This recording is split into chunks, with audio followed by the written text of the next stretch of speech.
Yan, good morning po mga kalingap. Good morning po sa lahat, Luzon, Visayas, Mindanao at sa iba't ibang dako ng ating bansa.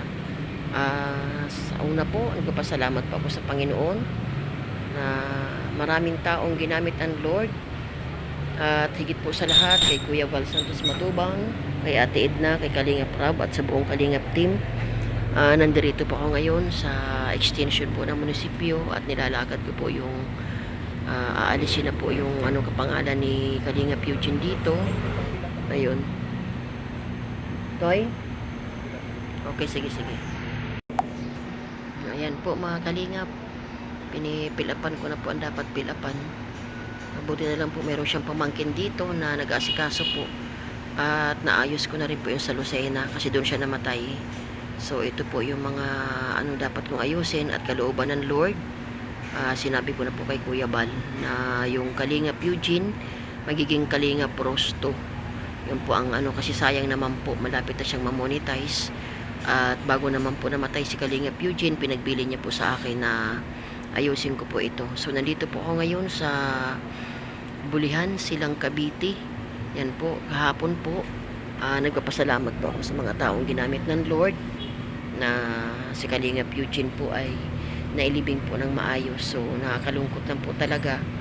Ang alam po kasi natin mga Kalingap, ang alam ko lang po talaga higit sa lahat, ako po ay sakit lang po sa puso. So hindi ko po alam na yun po pala ay malala na yung kanyang colon cancer. Kaya pero sa 6 na buwan niya pong pag-vlog, kinaya niya po, naging malakas siya na pag may masakit, kinakaya po. At nagpapasalamat po kay Kuya Bal. 2 times po siyang na-hospital sa Gumaka. Nandyan po yung suporta ni Kuya Bal na hindi po kami pinabayaan bilang tatay ng mga Kalingap. At salamat po sa mga buong team Kalingap, sa akin mga kapatid, sa kapwa ko vlogger. Salamat po sa inyo ng maraming. Ang Lord po magpala sa bawat isa. Napakasakit po kasi namatay po ang si Kalingap Eugene September 1. So September 2 po ay namatay din po ang tatay ko.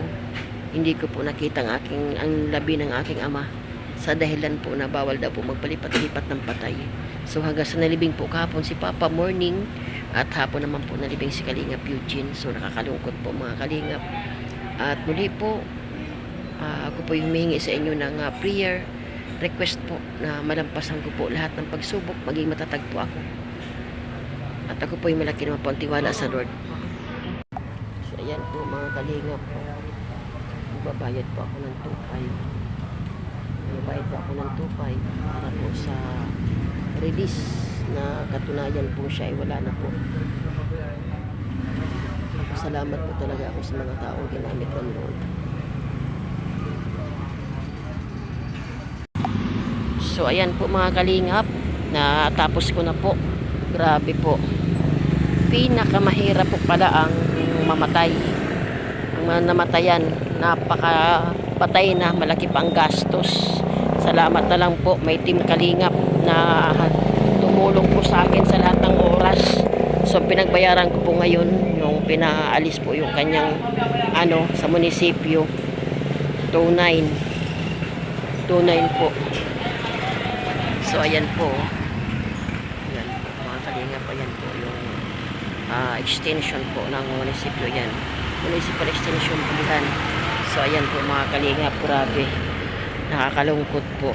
So ayan mga Kalingap, ako'y magsasabi na naman kay Kuya Bal na kahit pamasahe ko na lang pag-uwi.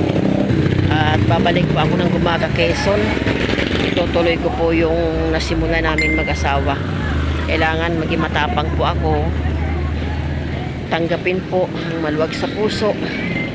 So kahapon po talaga nagpasalamat ako sa Lord na malaki pa pong kakulangan. Talagang hindi po ako pinabayaan ng Panginoon. At nakakalungkot lang po talaga. Sa loob po ng 6 buwan na pag-vlog ni Kalingap Eugene, nagsikap naman po talaga. At hindi ko talaga alam. At alam niyo mga Kalingap, nakakalungkot po iisipin bakit ako na po yung namatayan, ako pa po ang naglalakad. Naka 2 times po ako nagpabalik-balik ng Lucena para po ma-release yung death certificate ni Kalingap Eugene. Nagpasalamat po talaga ako sa Panginoon na ginabayan po ako. At alam niyo mga Kalingap, Sa ngayon po, napakabigat pa rin po ng kalooban ko. Nilibing po kahapon ang tatay ko. Umaga, hapon si Kalingap Eugene, hindi ko malam po nasilayan sa dahilan po na yun nga po, nakapokus po ako sa aking asawa at wala po mag-aasikaso dito. Matanda na pong aking bianan. Ang kanya pong panganay na kapatid, meron din pong inaalagaan na may sakit. Si kuya rin naman po ay may diabetes. Wala na po, talagang sa akin po lahat. Kapatid naman po niya dun sa wala din po at may mga anak din po na may sakit. So talagang napakahirap po. Pero pinasalamatan ko po sa Panginoon, nandyan po yung gabay niya. Lalo't sa mga pinansyal po, nandyan po yung tulong nila. Salamat sa inyo mga kapatid. Kuya Bal, Ate Edna, Kalingap Rab, salamat po. Ang Diyos po magpala sa bawat isa. Sige po, God bless po sa inyong lahat. God bless us all.